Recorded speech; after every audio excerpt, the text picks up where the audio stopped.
S'il vous plaît, il y a un accusé qui veut reprendre la parole.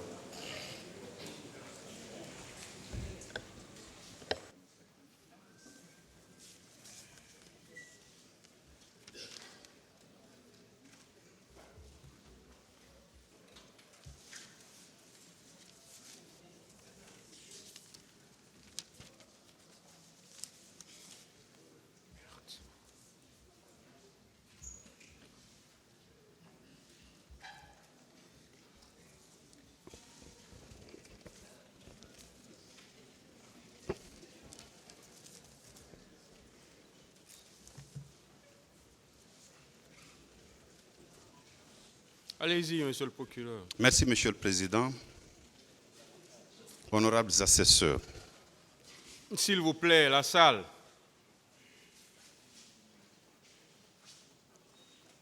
Nous venons spontanément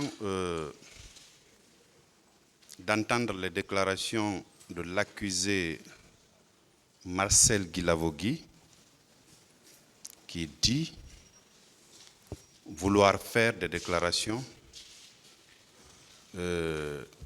pour éclairer la lanterne du tribunal. Monsieur le Président, il est vrai que nous étions à la phase de l'audition des parties civiles. La preuve, c'est que vous avez appelé l'une des parties civiles et spontanément, M. Marcel Guilavogui, dans le box, a levé le doigt est venu vous dire qu'il veut faire des déclarations. Prenant appui sur les dispositions des articles 400 et 401, Monsieur le Président, je vais insister notamment sur l'article 401 qui indique que le Président est investi d'un pouvoir discrétionnaire en vertu duquel il peut, en son honneur et conscience, prendre toute mesure qu'il croit utile pour découvrir la vérité. Cette prise de parole, d'après l'accusé, c'est pour dire sa part de vérité. Donc, Monsieur le Président, vous voudrez bien lui donner la parole pour qu'il puisse livrer sa part de vérité comme il le dit. Je précise que l'ordre d'intervention auquel vous ne pouvez pas déroger d'après la loi, c'est après la clôture des débats. Et ce, je prends pour appui les dispositions de l'article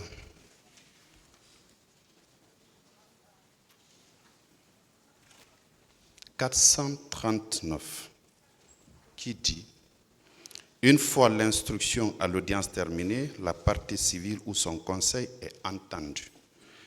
Le ministère public prend ses réquisitions, l'accusé et son conseil présentent leurs moyens de défense. Ici, vous êtes tenu de par la loi d'observer cet ordre. Au cours des débats,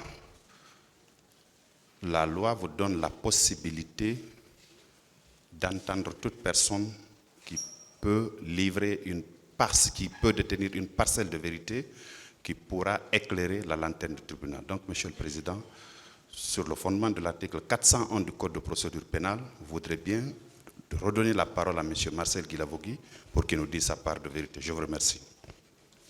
La partie civile.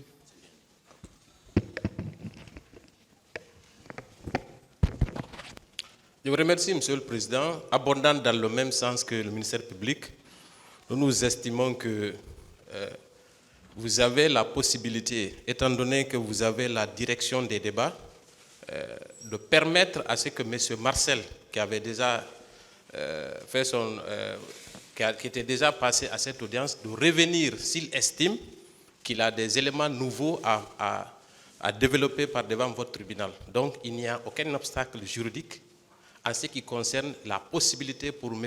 Marcel de revenir expliquer ce qu'il a peut-être eu à omettre. Et cela va dans le sens même de la manifestation de la vérité.